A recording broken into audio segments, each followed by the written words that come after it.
Well, Casey Johnson just reported that there is some interest now from the Chicago Bulls to repair the relationship and potentially keep Zach Lavine. We're going to talk about it all and more right after this.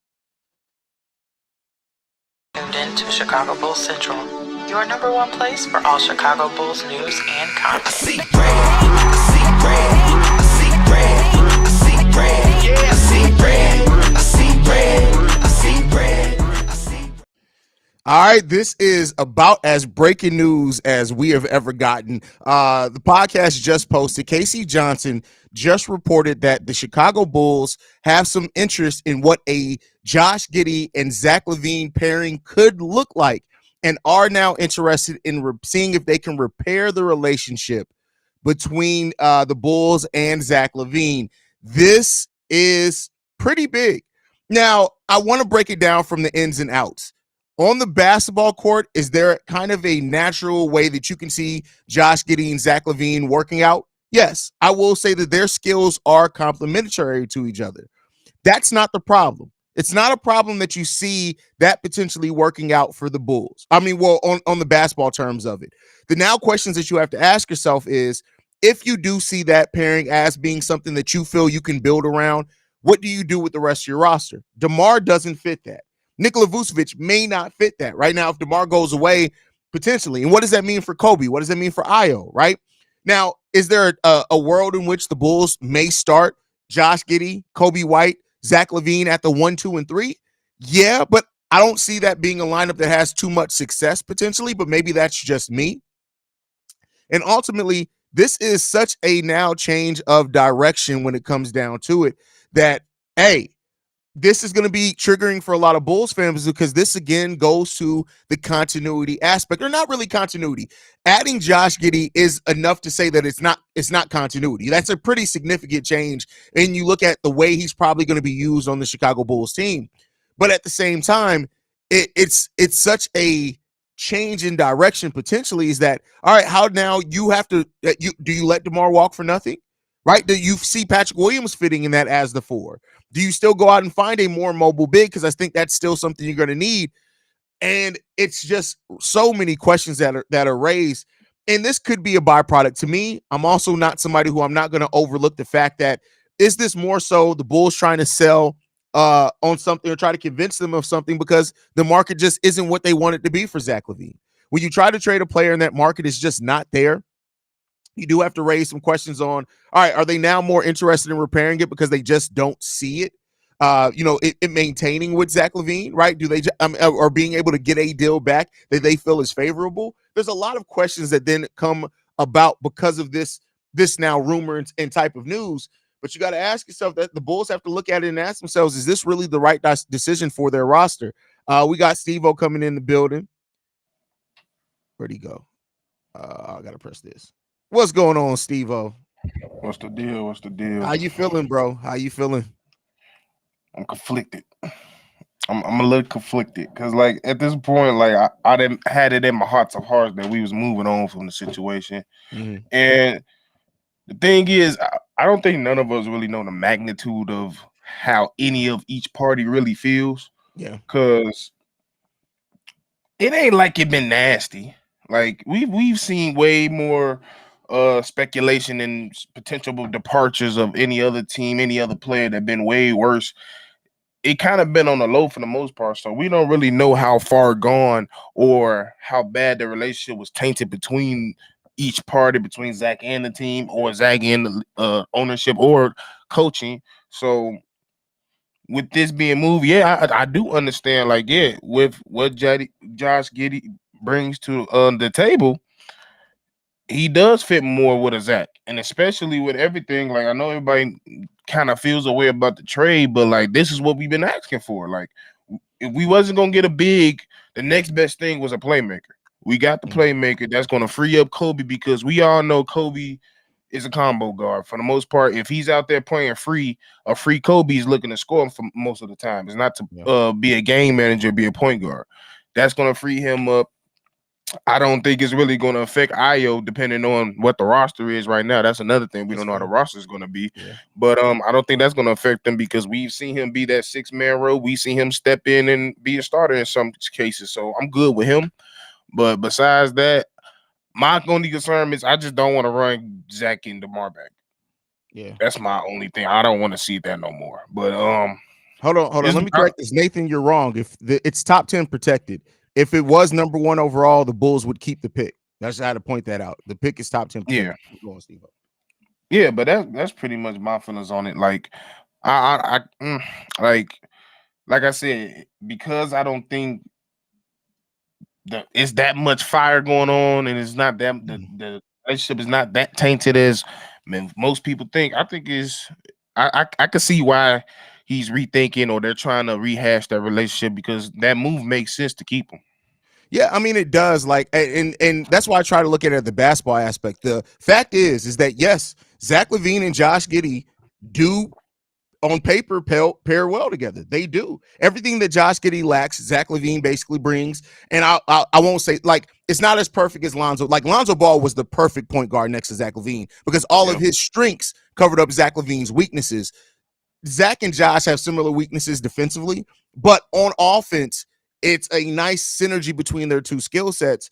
And I think at that point, if you're going with the lineup of Josh Giddey, Zach Lavine, Kobe in there somewhere, you need defenders. And I think that if that is the now where the Bulls are mindset wise, it highlights the fact that you have to get a defensive center in this draft. You have to. Yeah. Yeah, most definitely. And you got 2 defensive centers you can target. We had a good place in the draft where I think one, if not both, one of them is going to be available. And it's all about what you kind of do. I know they were talking about possibly moving up. I don't know if that's some of the same noise that's going to be happening now that they're starting to make moves like that. What's your thought? Do you think that's still in talk of possibly moving up in the draft? I think that that's still something that the Bulls will explore. I do think that I believe that there's serious interest in Donovan Clingan, and they think Donovan Clingan is the center for them. But I also think the Bulls aren't in a rush to give up a ton of assets to make that deal happen. So I do think that they are exploring that. And one thing that we need to talk about is that if they are looking to keep Zach Lavine, I hope that Io and Kobe aren't the ones that are floated around and try to move up. In my opinion, I would hate that. You know who I think is floating around, and people might not think it because it's AK, but if you really think about it, and who I think should be in that talk is Patrick. Honestly, Yeah. Patrick has shown not only that we don't know what he's going to turn into, but not only that, he's starting to not play most of the games of his career. And he's young.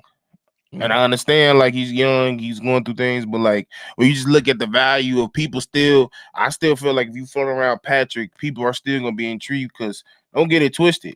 He's still a solid 3-point shooter. That's a good point. He's a good defender, like, and he has the potential to be an elite defender around the right type of people, and we believe we could possibly get him there.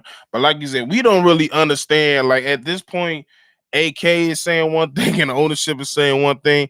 I'm trying to get a grasp of what vision they're going for, but the vision is a little weary to me. Like one is saying, I don't want to see this shit again. Then the one time we want to compete. And I'm like, you can't do both.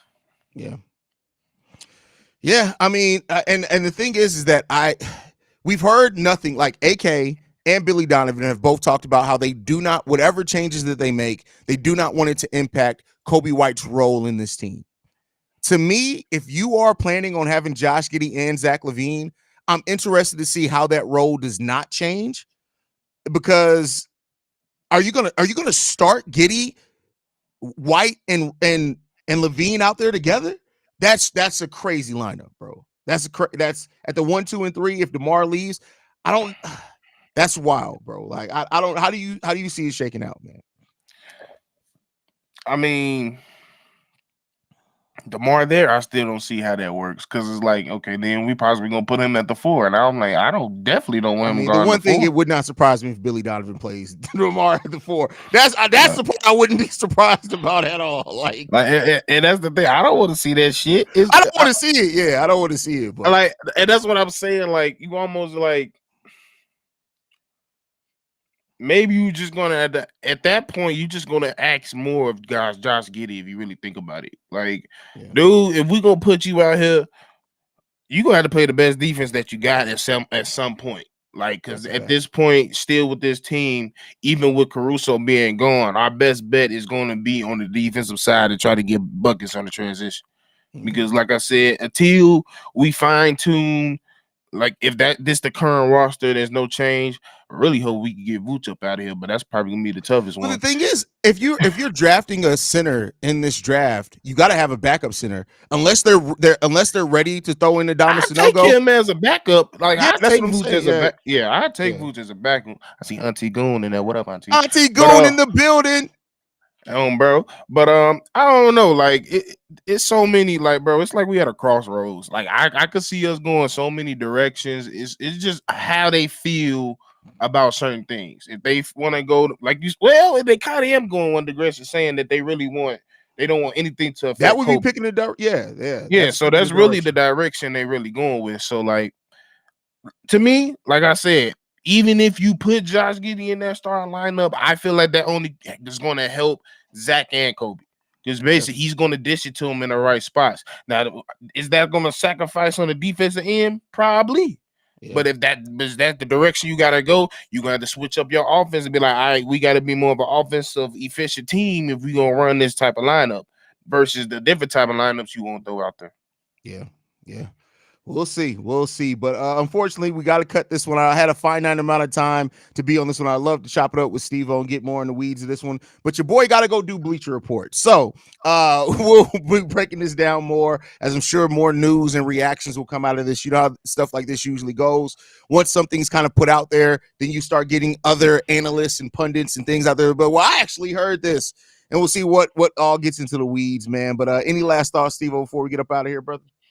Hey, just stay tuned. It's starting to pick up. Off season, it's about to get cracking.